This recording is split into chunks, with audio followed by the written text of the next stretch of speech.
A group of migrants was transferred to Rwanda from a remote UK territory by the British government over a year ago. They said they feel isolated and unsafe, with one describing the African country as an open prison. With political parties divided over the government's controversial plan to send asylum seekers from UK to Rwanda, the BBC has traveled to the African state to speak to 4 of the migrants already there. BBC went there to investigate the situation or the conditions in which these people were living under, if it is even okay for the British government to send people there. And these are their findings, that these people said that they are isolated and they feel unsafe. As a matter of fact, 1 out of the 4 migrants said that being sent to Rwanda is like an open prison. That is how he put it in his own words.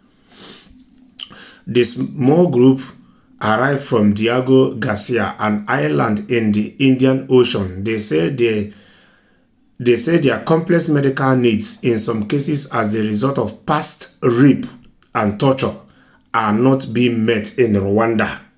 You see, they said their medical needs, in some cases as the result of past rape and torture, are not being met in Rwanda.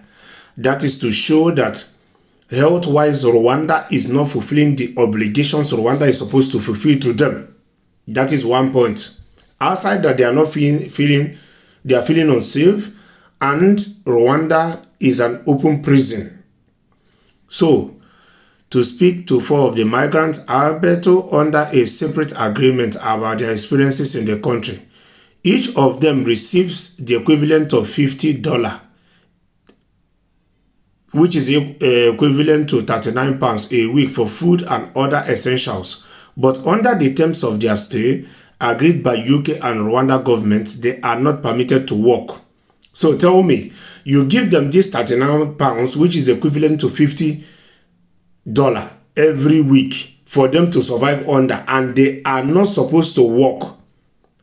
And at the end of the day, British government is claiming or portraying itself to Africa as if they are one of the champions of democracy. So you give people $50, which is £39, to live with a week. They are not supposed to work there. They are supposed to buy their toiletries. They are supposed to feed themselves. They are supposed to buy whatsoever they need to buy. In your own country, you cannot expect people to live with £39 a week. It is not possible. It is unfair to these people to give them this £39 a week, and you remove the offer that they are permitted to work.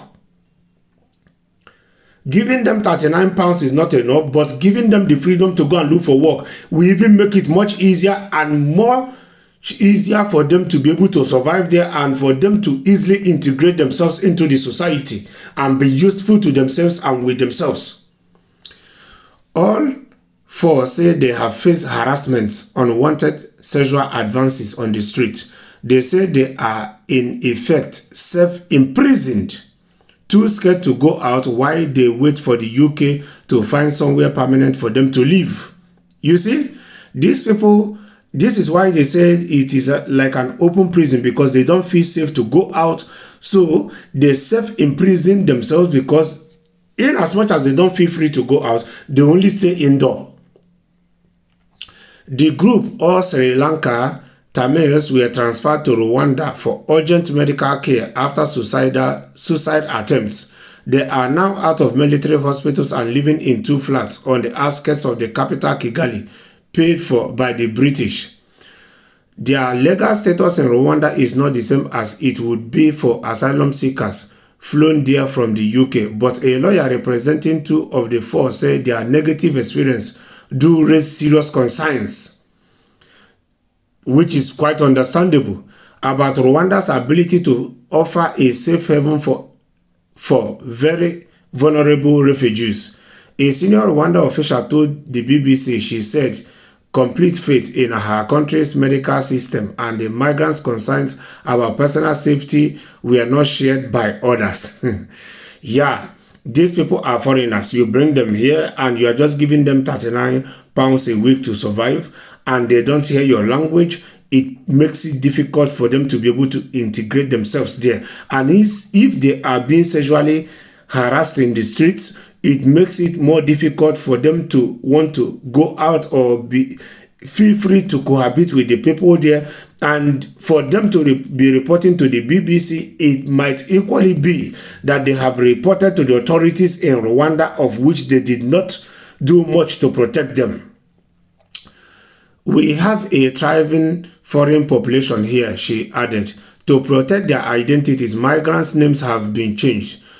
None of the four tried to enter the UK. Instead, they filed asylum claims on Diego Garcia, which is used as a secretive UK-US military base. They were among dozens of people to arrive on the island in October 2021, previously reported by the BBC. They said they have been fleeing persecution and tried to sail to Canada to claim asylum. The four we met in Rwanda said they had been victims of torture and sexual violence in their home countries, some because of the past links with the Tamil Tiger rebels who were defeated in Sri Lanka Civil War 15 years ago. So, I believe that after various politicians and various political parties listen to what these people are passing through, they will, if some of them still have conscience, they will reconsider their stance when it comes to this Rwanda plan. They will reconsider scrapping this Rwanda plan or reforming it that it will comply with the human rights law, with the European Convention human rights law.